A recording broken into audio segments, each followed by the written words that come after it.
Episode 39. This was not to be believed. It was merely a gesture. Montag saw the flirt of a great metal fist over the far city, and he knew the scream of the jets that would follow, would say, after the deed, disintegrate, leave no stone on another, perish, die. Montag held the bombs in the sky for a single moment with his mind and his hands reaching helplessly up at them. "Run!" he cried to Faber. To Clarice, "Run!" To Mildred, get out of there!" But Clarice, he remembered, was dead. And Faber was out, there, in the deep valleys of the country somewhere. The 5 a.m. bus was on its way from one desolation to another. Though the desolation had not yet arrived, was still in the air, it was certain as man could make it. Before the bus had run another 50 yards on the highways, its destination would be meaningless, and its point of departure changed from metropolis to junkyard. And Mildred, "Get out! Run!" He saw her in her hotel room somewhere now, in the half-second remaining, with the bombs a yard, a foot, an inch from her building. He saw her leaning toward the great shimmering walls of color and motion, where the family talked and talked and talked to her, where the family prattled and chatted and said her name and smiled at her and said nothing of the bomb that was an inch, now a half inch, now a quarter inch from the top of the hotel. Leaning into the wall as if all the hunger of looking would find the secret of her sleepless unease there. Mildred, leaning anxiously, nervously, as if to plunge, drop, fall into that swarming immensity of color, to drown in its bright happiness. The first bomb struck. "Mildred!" Perhaps, who would ever know? Perhaps the great broadcasting stations with their beams of color and light and talk and chatter went first into oblivion. Montag, falling flat, going down, saw or felt or imagined he saw or felt the walls go dark in Millie's face. Heard her screaming, because in the millionth part of time left, she saw her own face reflected there, in a mirror instead of a crystal ball.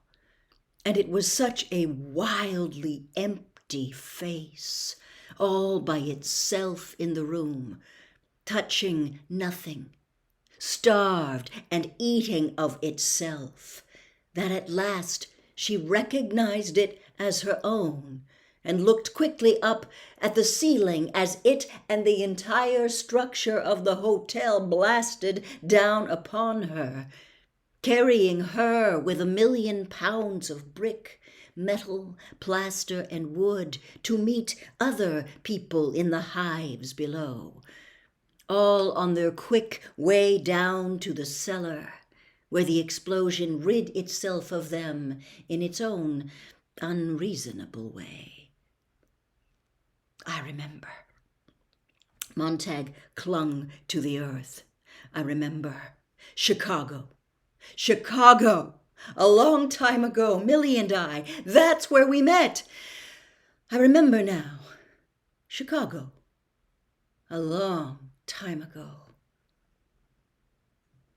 The concussion knocked the air across and down the river, turned the men over like dominoes in a line, blew the water in lifting sprays, and blew the dust, and made the trees above them mourn with a great wind passing away south.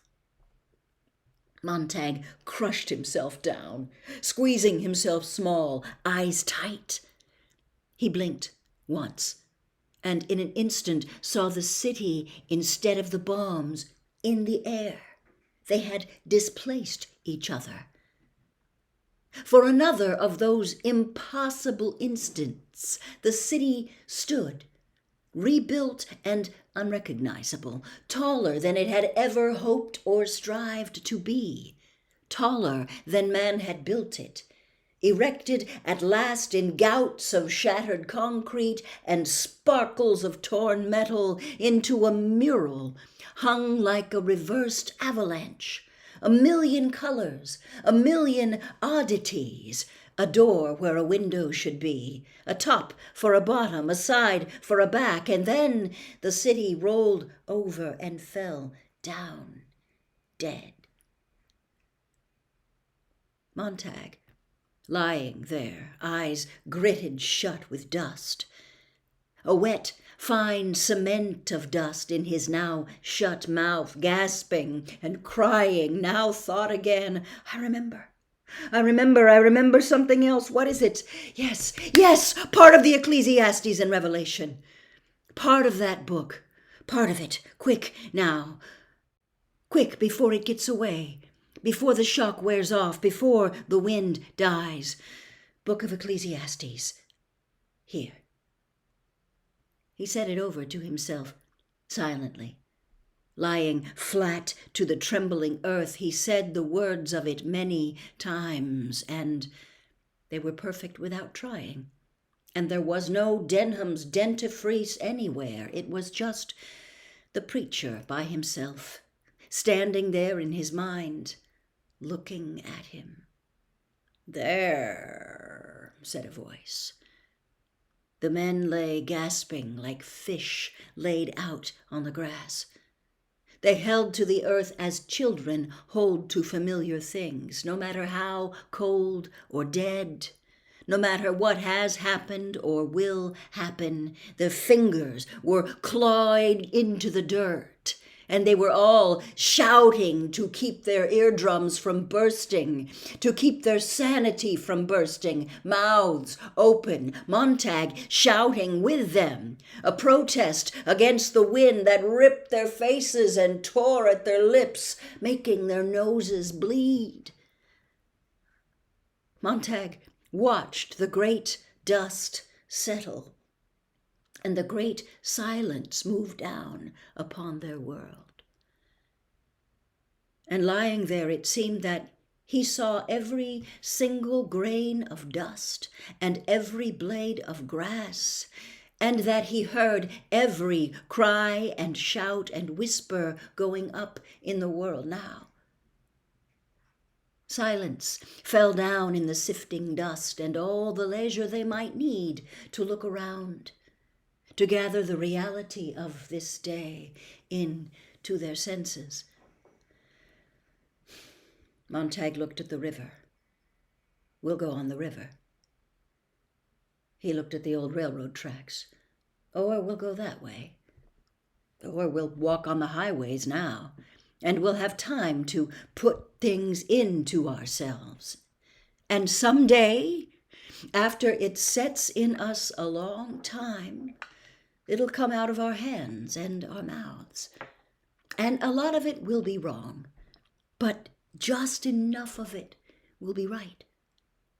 We'll just start walking today and see the world and the way the world walks around and talks, the way it really looks. I want to see everything now. And while none of it will be me when it goes in, after a while it'll all gather together inside and it'll be me. Look at the world out there.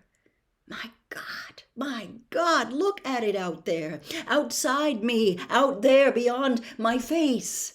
And the only way to really touch it is to put it where it's finally me, where it's in the blood, where it pumps around 1,000 times 10,000 a day. I'll get hold of it so it'll never run off. I'll hold on to the world tight someday. I've got one finger on it now.